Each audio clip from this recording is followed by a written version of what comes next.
Welcome to another episode of In the Club. This time round, unfortunately for you guys, you've only got me at the intro-outro because Rebecca's decided to take a little holiday. Isn't that nice of her? But don't worry, you won't miss out on Rebecca's dulcet tones because she's the one that conducts the interview in this podcast. Who have we got this week?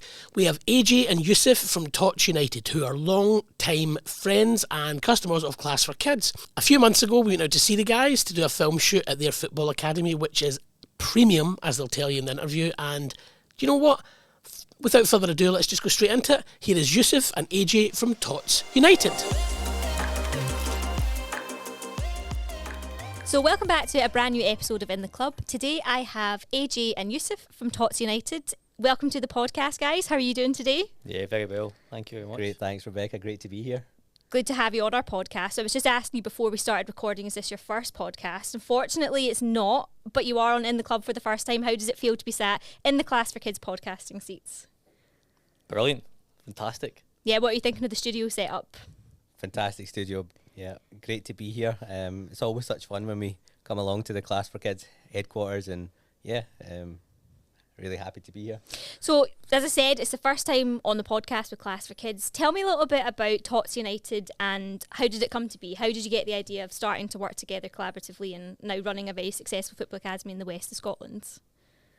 Yeah, so Tots United, so we came about, so I took my youngest, Amar, who's now 5, so I took him to a couple of football clubs, kind of quite big fish to be honest, and when he went there, it's just quite flat, and I think especially because I'm from the kind of children's sports sector, I'm a PE teacher, I've coached all my days, etc., and I found it quite difficult because he wasn't really engaging in it. And I came back and I said to Yusuf, like, who I've known all my life, is my best friend, and like, we can do better than this, you know, because I ended up taking the class more or less because I was just ended up running with the kids. He was disengaged, didn't want to go, and I just had this thing. I said, look, if I think we could set something up and do a much better job, and then basically we sat around my dining table with a pizza, and we just then planned it out, you know, to have a class in Renfrew where we were, and it just evolved massively from that. Yeah. So your background's in PE teaching and coaching. Yusuf, I think I remember your background is slightly different. What's your kind of background? What did you do before in Tots United? Yeah, so I'm a lawyer by profession, and still a lawyer, you know, very much involved in that side of things. So that's my professional background, and then obviously Tots United has come along, and the way things have grown and developed, a lot of both our times, it's pretty intense, and it's full on in Tots United. So yeah, I mean, a lot of my kind of legal skills, they're very much transferable into the work that I do for Tots United, taking care of like all the legal aspects and ensuring that the business runs smoothly and is running optimally. So yeah. So you're at home on whatever night it is. AJ comes along and says to you, Yusuf, I've got a great idea. We're going to start a football academy. What was the first reaction to that? Was it, yeah, let's do it? Or are you kind of like, have you had a bad day? Like, did you just need a pizza? Yeah, no, I was genuinely curious. You know, when he came to me with the proposition, and I had incidentally just come back from Dubai at the time. So I was based out there for several years and ran my own legal practice there. And a lot of football academies out there as well. Like a lot of our right. customer base is out there, so kind of a nice tie-in and sport segue into that. It's huge over there, yeah. And you know, given our background, like predates our professional working side of things. We're football people. That's what we grew up playing. That was our, you know, that's what we loved doing. So, you know, that was a very kind of natural pull for us to do something involved in sport and in football.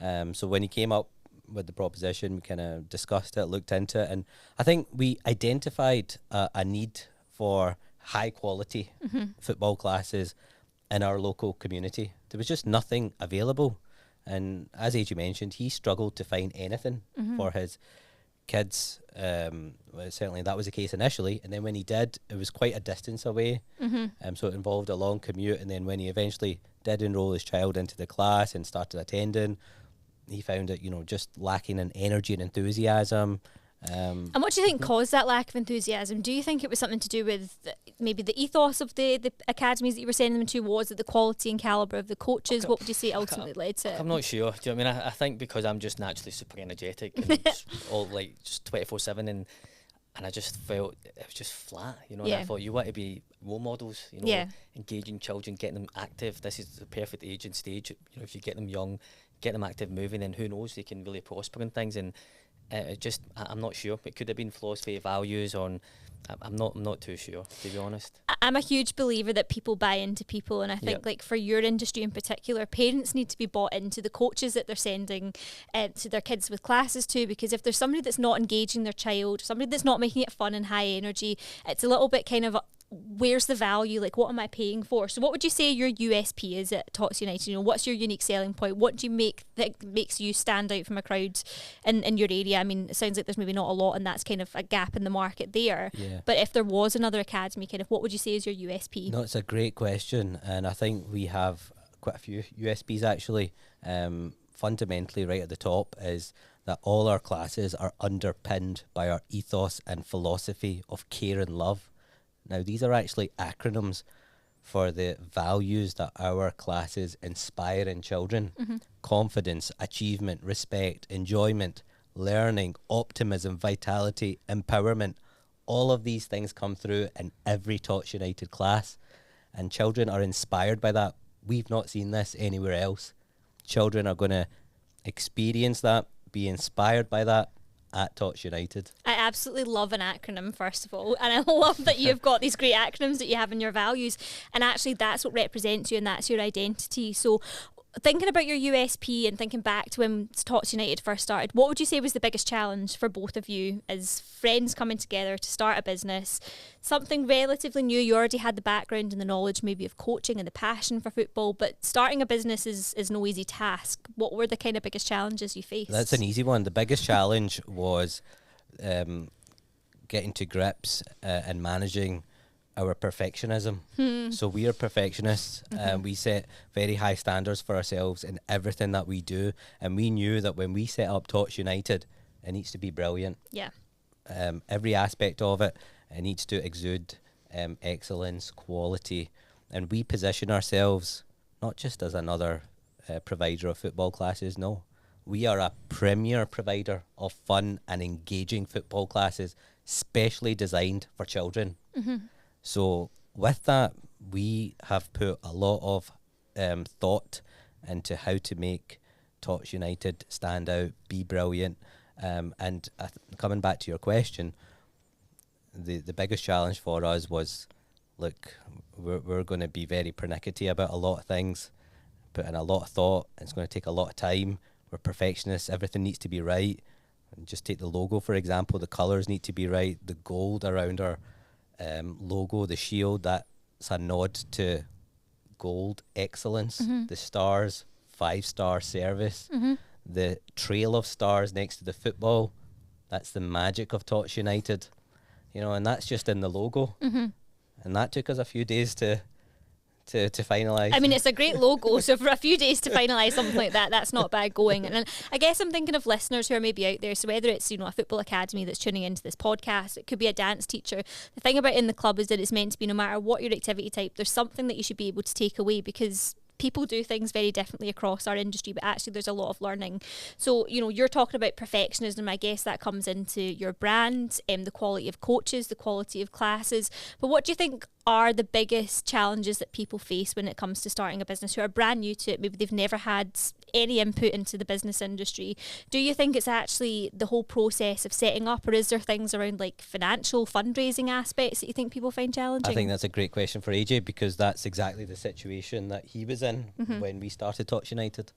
Yeah, so very quickly it just grew really fast. You know, for me, I was coming in as a full-time PE teacher and just a kind of Saturday morning kind of coaching, you know, but then it just kind of evolved and grew, and it's now turned into a fantastic kind of business, which I love. But in terms of the kind of the systems and things, I suppose this is where your sale class for kids have come in, because at the start it was like school teachers, like taking registers, paperwork. That's a bad word. Paperwork's a bad word. So it's just, so in terms of the systems that you guys have been able to bring in, it's been fantastic. And we go like over and beyond in terms of using your system to birthdays, for example. I make sure that every coach in our programme is aware of children's birthdays and all the classes that are coming in, and we celebrate that within our classes. And even in terms of the children all coming in, I've made sure that every single parent I've spoken to within all our classes that come in.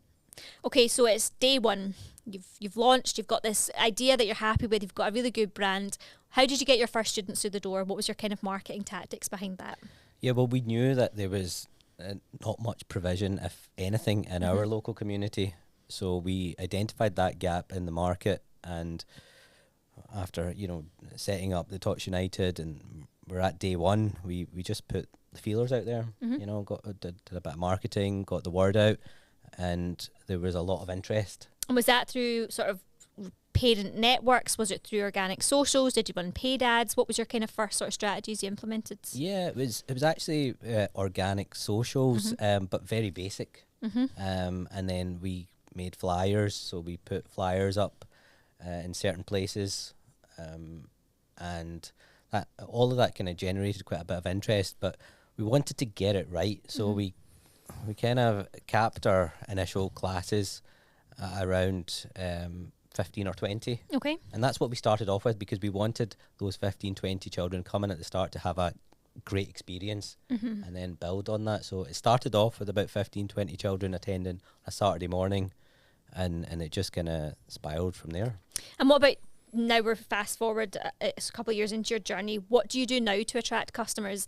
I'm going to guess word of mouth's probably a pretty big one for driving new customers through to the business. But what would you say kind of alongside that? Yeah, but I think also we're people of the community. So it's like we're at every class, every site, every day. Like I'm there, my children are in the programme as well. And I suppose with kind of my background in terms of the PE teaching, like I've been labelled by a lot of my ex-students as the world's best PE teacher, and I'm always about getting kids active, moving, I go over and beyond with it. And I think when people kind of see us in Tots United, our brand, our name, they know what they get in terms of the enthusiasm, the passion, and we've got a real pathway now. When children come into us from as young as 18 months, it goes right up to the ages of 8 years old. We've got links with football clubs. We're able to put a football team within our programme as well.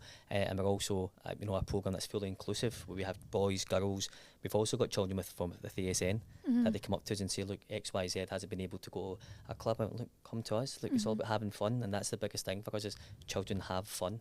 And they're active and they're happy children, and we get a lot of the parents and adults involved as well. I'm a big advocate of that. I'm like, off your phones, like, let's go.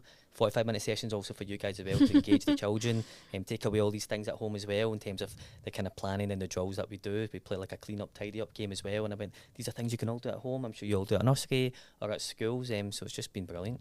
So how important would you say your local community is to the success of Tots United, and I guess maybe how important will it be as you look to grow the business? It's fundamental. I mean, we are, as AJ mentioned, we're like actively involved in the community. We attend the classes, we take the time to speak to all the parents that are there, get to know them, check in with how their child is getting on, and see the kind of progress that they're making firsthand. So we have a very kind of great relationship with the parents attending, and all of that is kind of fostering very strong links with the community. And the demand for Tots United classes is high, and I think a lot of that comes from word of mouth. So that is super important, and yeah, I think that's and I think also in the back what you said, we're very approachable. I bump into people at the shops. I'm doing a nursery run, a school run. Oh, that's the guy from Tots United and things. It's no, like, I'm not hiding that. Do you know what I mean? Yeah, this is what I'm doing, and for me, I just want to get kids active, moving, and have a really, really positive experience. And I think within the local community and now beyond, we've been able to do that. Yeah, no, that's great. And I think I was looking at how you're using. So obviously, our customers have Class for Kids, and how you're using the system, and registration questions have played obviously quite a big role in terms of asking people, how did you hear about Tots United? And you'll be able to use that and sort of, I guess, figure out, right, okay, we're maybe looking to, if this is what you were going to do, look into expanding into new locations, maybe venturing into a new market, because I know we've got Tots United Gymnastics. I'm assuming you use that parts of the system to kind of dig into, right, this is what proportion of our budget, if you have one, to spend on word of mouth advertising. This is what we could do to incentivise parents. likewise, you'll be using that, okay, who heard about us through social media, to kind of direct your marketing strategy. Am I right in that assumption? Yeah. Absolutely. We do check the answers to those questions. We collect that information and that data, and that gets discussed at our executive board meetings. So me and AJ will be looking at that, and you're absolutely right. It also drives the direction of our marketing. So we hear a lot of feedback in terms of word of mouth. The answer to that question, like, where did you hear about Tots United? Word of mouth. That's why we know that's effective. That's why both myself and AJ, we make the effort to go to all our different classes, because we know that word of mouth is so effective. We want to build that kind of good rapport with everybody. And yeah. And do you do any sort of marketing with your parents? So for example, if we know word of mouth is a great thing for your business, if it was me looking at that, I'd be saying, right, is there anything I can do to actively push this to my customers? So maybe, I don't know, I bring a friend discount or something like that to try and encourage more. Or do you find that it actually just happens more organically? You're just having those conversations with your parents and they're just doing it naturally? Or do you kind of work with your customers to try and push those referrals coming through? Yeah, I think generally it happens pretty organically. But one thing I will say is that this man here, AJ, he has spoken to every parent on our programme, which is quite unique.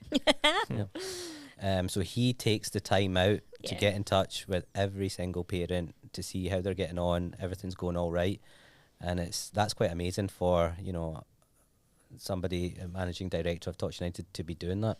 And how many customers do you have on the books at the moment? We have about got about 350 kids attending Tots United every week. That's a lot of parents to chat to. I can tell you the parents' names, the grandparents' name, what team they follow, siblings, what schools they go to, primary school, and I suppose it's because I'm so child-centred. Yeah. It's come from an education background. For me, it's very important that I value every single one of them, and sometimes these conversations are 20-25 minutes and my two boys are running about. But I just think it's so important because I want them to know, look, we really, really care about your children, and there's a real pathway for them and to have fun in a fantastic programme.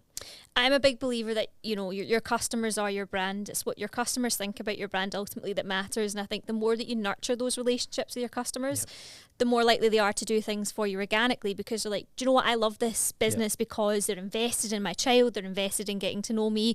And I think it just sounds like that's what you guys are all about. It's about nurturing and investing in those customer relationships. And I think you would do it regardless of whether that pushes, you know, your word of mouth referrals. I think it's just something that comes quite naturally to you both. I think would you agree with that? Absolutely, yeah. I think that's it. It ties in with the kind of the approach that we have in general. That's our nature, is to be friendly, approachable, to reach out, to take an interest in others, and that's why we have that approach. So you're right, it just comes naturally. Okay, so moving on a little bit then to think about, you know, you've got this brand, you've got it established, customers are referring for you. What would you say are some of the key revenue streams for Tots United? So, you know, we were chatting earlier before we came on the podcast that you aren't running camps necessarily because you just run your sessions right throughout the term. There's Tots United gymnastics, which I'm kind of interested in because football and gymnastics don't necessarily go together. So can you tell me a little bit about the ways, I guess, you either upsell at Tots United or the way that you've diversified or cross-selling into different markets? Yeah, so we've set up now Tots United Gymnastics, and that also came on the back of where all the parents are saying to us, look, what else can you guys do? And I said, A to Z. Give me anything A to Z I can do. And I'm not trying to be big-headed and whatnot, but I'm extremely confident in delivering programmes because I've done it and I've got a track record of it. So now they came to us, and then gymnastics also came on the back of when I was younger.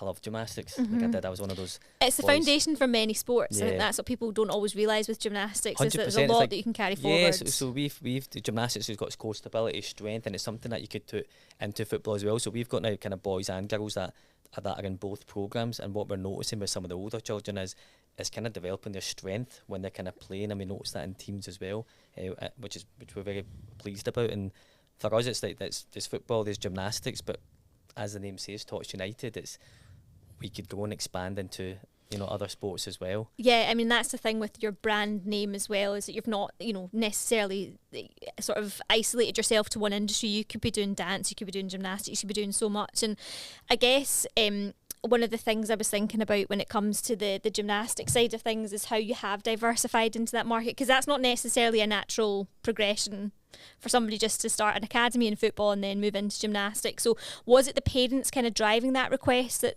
made you think about diversifying that way, or was there something else? Did you always kind of had that idea that maybe there was something more you could do with the academy? Yeah, it was a combination of things, I think, and it's not something that we rushed into. We didn't just the next day decide, right, we're going to do Tots United. No, the programme, we had to ensure that it's going to be a fantastic, good, high quality programme.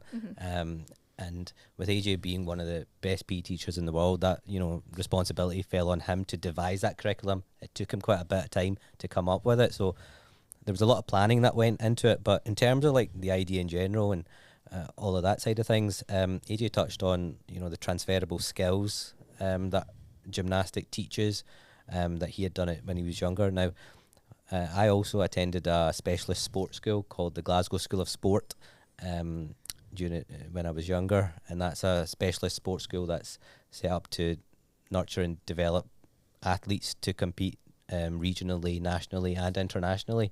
So like some of my classmates went on to compete at the Olympics. Anyway, I was at the School of Sport for badminton, but at the time I was playing professional youth football with clubs, and my dad had kind of pushed me towards that because the idea was that the badminton would help supplement the football. So I had that personal experience that, yeah, that is very, very beneficial. And so we discussed that. And that was also one of the contributing factors for, you know, introducing gymnastics. Yeah, this can actually be a good thing, supplement the football programme because of all the skills that it brings to the table and develops and nurtures in children. So I think it's kind of twofold for me. It's about building on some of the core skills that will actually then support the kids with their football. But I think it's also very clever because it's more expensive and it costs you more to acquire new customers than it does to cross-sell and diversify, you know, retain existing customers but move them into a different programme. So with the split between the football and the gymnastics, do you find that most of the customers in the gymnastics space already go to the football side of things, or are you actually getting interest for the gymnastics classes kind of standalone and actually seeing new customers coming into your business through that way? Yeah, it's a bit of both. So a lot of the customers for gymnastics, they have a link with the football as well because they want to be part of that programme. And then, as AJ kind of touched on, they also want to see what else is available, and we want it, you know, through Tots United.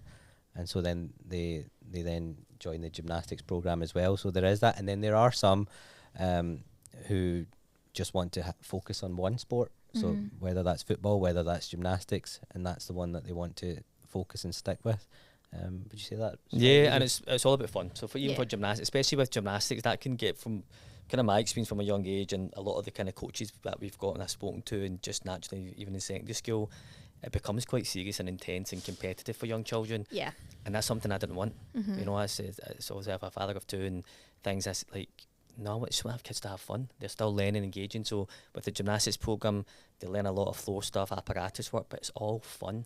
You know, it's not competitive. It's not super strict. You know, it's all about a fun program that the kids really enjoy and they love being part of. And then we're seeing it with the numbers coming through. They go to both. Yeah, and I guess that feeds into part of like your USP and your values. There's a space absolutely for competitive gymnastics in that space, but for those kids who are just wanting to try it out and have a bit of fun, and maybe that's the beginning of their journey into something that's more of a committed discipline. But that's ultimately, you know, they'll remember that early experience of I had fun, and that's actually what drove my passion. And who knows, you could be setting up the next generation of Olympic gymnasts going into. They always say there's a quote where they may forget what you say, but you'll never forget how you feel. No. And we always make sure the kids are feeling ecstatic, super happy, you know, at the end of the session. That's a big kind of philosophy for us for the Tots United football and gymnastics. Yeah. Well, it's clever because you're going to get the kids, oh no, I'm not going to Tots United anymore, and then do you know what, the parents are like, no, we're still going to go. And it's that kind of thing that you're creating, where if you're creating that fun environment, your customers become sticky.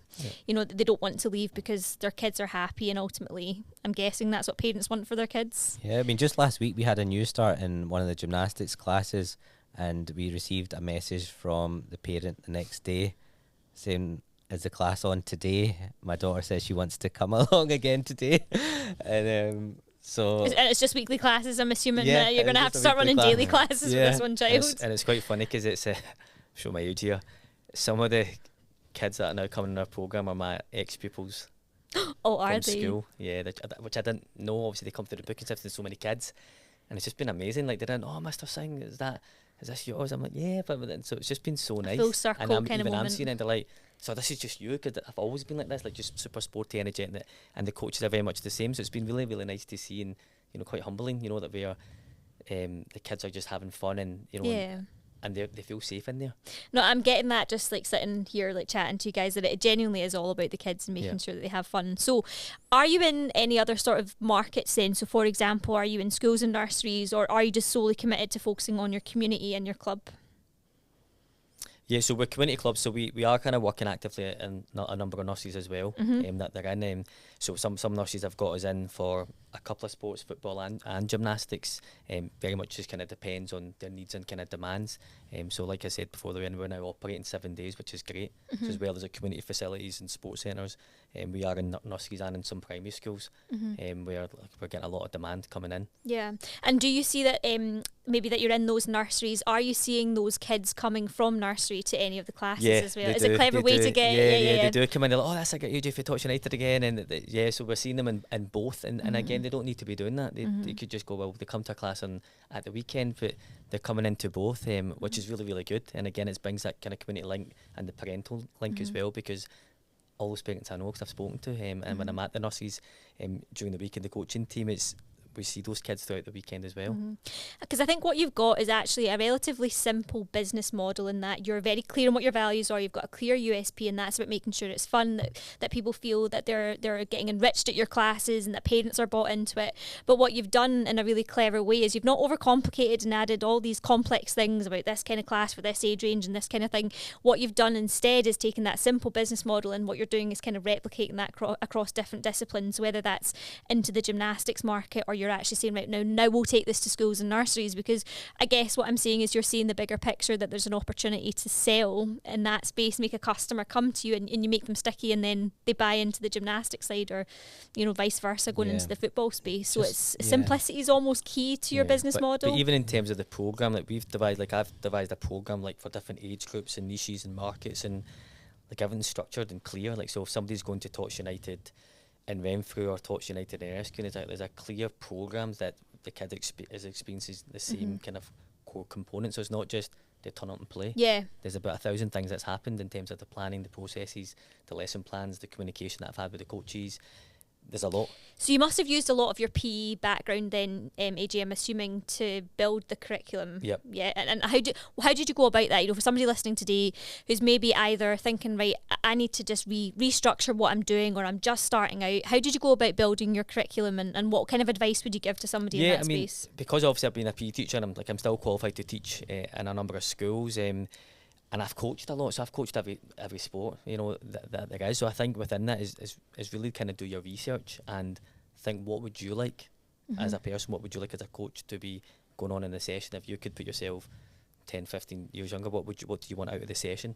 Yeah, ultimately fun, but how are you going to get to that stage? So I've been really clear in terms of the objectives, what the kids are going to learn by the end, and there's a whole programme, and I've said that to within the parents as well that come in, the parents and guardians. So this is where they're going to be at, this is where they'll be at in 3 months' time, this is where they'll be at 6 months' time. So there's a natural kind of progression right through in Tots United football and gymnastics. But there's a lot of time you have to spend in going through it, tweaking things, and a lot of stuff I do with my own kids. Like I'm in the garden with them, doing certain things, I'm doing a lot of gymnastic stuff with them, and then incorporating that into classes, what it would look like. And I also get feedback from parents. I'm not afraid to ask, like, what did you think of this? And I think it's so really important to get their views, and they all love it. Like they say, like, we want more. And how often do you review that curriculum then? Is that like an annual thing? Are you constantly reviewing all that? All the time. I'm reviewing it every single day, daily. I'm going through stuff with coaches as well, looking at the programmes, and we've got a really kind of strong team of coaches within the football and gymnastics programme.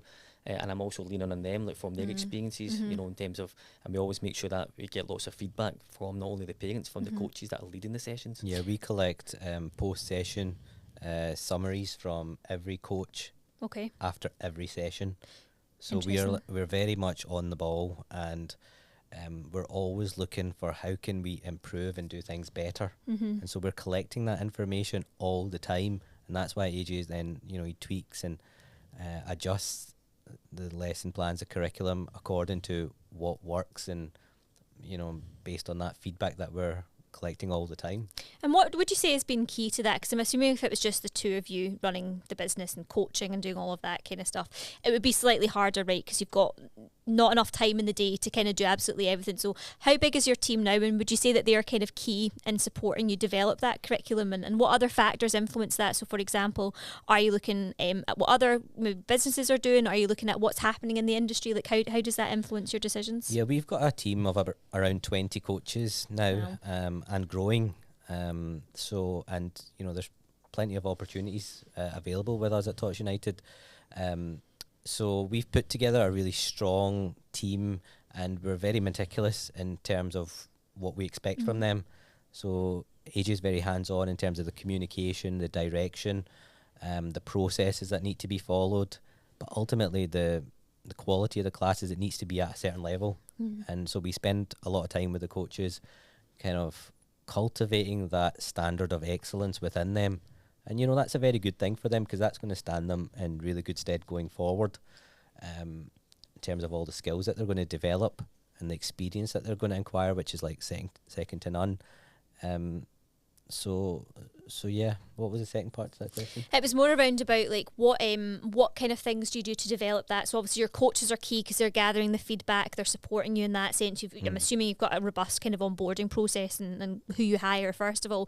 But then the second part of that question was more about, right, you've got all of this feedback from parents and coaches. Is there anything you do to sort of look out with the business then? So is there anything you say like, right, that's happening in the industry, that's important, these things are coming into play? No, that's a great question. We actually don't like look at what others are doing, because we're so clear on our own vision and how we want it to be and how we think like it kind of would work well. So we don't tend to look at what others are doing in the same kind of areas. It's just our vision that we implement. Yeah, and I think just because on the back of, we're seeing it ourselves and from all our classes and the demand we're getting, and naturally, there's competition everywhere, naturally there is, but I think we're very clear in terms of how our model looks and how it's working, and we believe in ourselves ultimately. Just a couple of things, if I could just add to that. There's a few things that we've kind of pioneered that we've actually not seen anybody else doing. So for example, at our classes, they're football classes, but we've introduced an integrated song and dance at times. I'm the dancer. You're the dancer, and Brilliant very dancer. good That's dancer. you the singer? I'm Mr. Sing and Dance. I just observe from the side.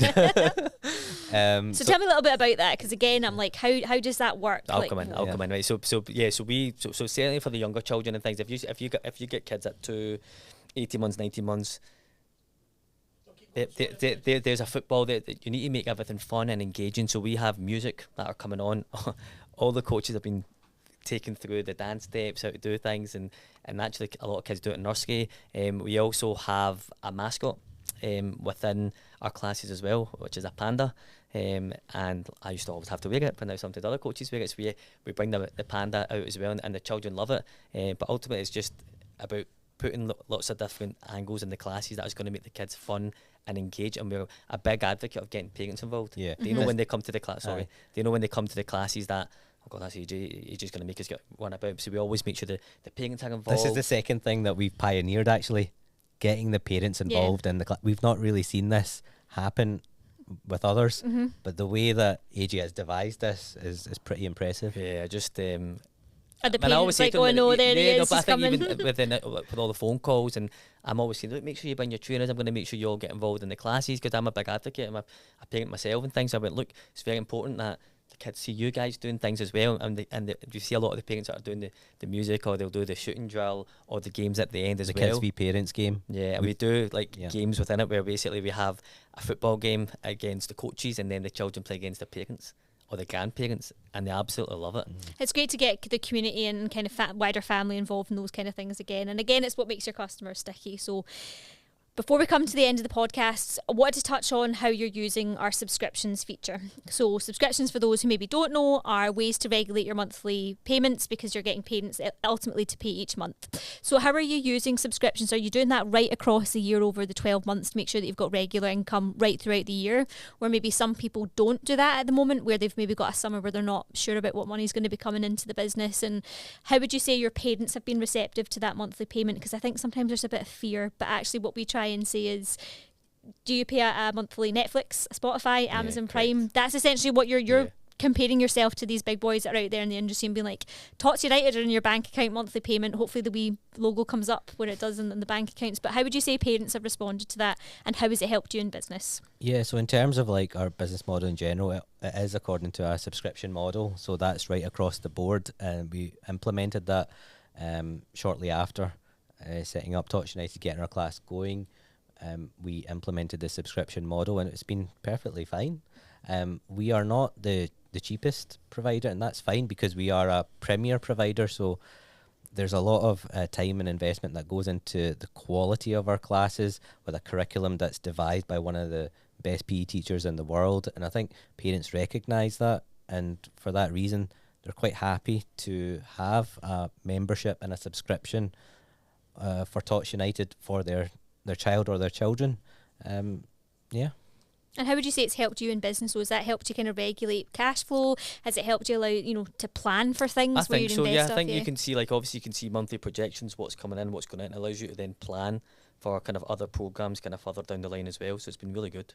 Okay, guys, last question before we wrap up. What is the future of Tots United? What is that looking like? Can you give me any sneak peeks of what's to come? Anything new that's maybe on the horizon? New things that are starting? Yeah, it's a great question. Well, just in the last week, in the last 7 days, we've announced 3 new venues.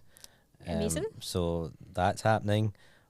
Last month, we announced that we were going to be introducing a market-leading franchise opportunity where folk who love sport, are passionate about coaching, working with children, who want to inspire the next generation, and who aspire to have their own business with a great work-life balance, are able to have the opportunity of having their own Tots United franchise. We announced that and introduced that last month, and within the space of 4 weeks, we've now signed our first franchisee. Congratulations! That's amazing. Well done. So it's a franchise opportunity where a franchisee would be backed and supported by one of the world's best PE teachers and a top business lawyer. There we go. That's the plug. He's fantastic. It's like an ultimate partnership for success, and we're receiving a lot of interest for this, and we were very particular about who our first franchisee would be, and we're super excited for him, and maybe that's the future. So if I get you back in the podcast in a year's time, I could potentially be talking to a UK-wide franchise. Is that the goal? I mean, that's maybe very ambitious. We're very keen to get things done right for our first franchisee, and his success is our success. So we're giving him a lot of time and investment to get him up and running and flourishing. That's what we want. And then we just kind of take it from there, I guess. Well, I look forward to getting you back in the podcast in a year's time. For sure, we'll get that date in the diary and hearing all about Tots United, its success and the franchise. But for now, it's been great to have you on the podcast. Yusuf and AJ, thank you very much for joining us today. Thanks for having us. Thank you so much. What a great interview, Rebecca. I could have done. I mean, I couldn't have done it better myself. Here I am back on my own, some little violin playing. But yeah, fantastic catch up with AJ and Yusuf there. What a great story their club has had, and they just continue to grow. The fact that they're franchising is amazing. It just shows how confident they are in their brand. They are, as they say, a premium provider, just as we are a premium provider of kids' activity software. Do you see that segue there? What do you think? Oh, she's not here. I keep forgetting she's not here. It's a bit awkward. How am I going to do the 1, 2, 3 bye? I suppose I'll just do it sad. 1, 2, 3, bye!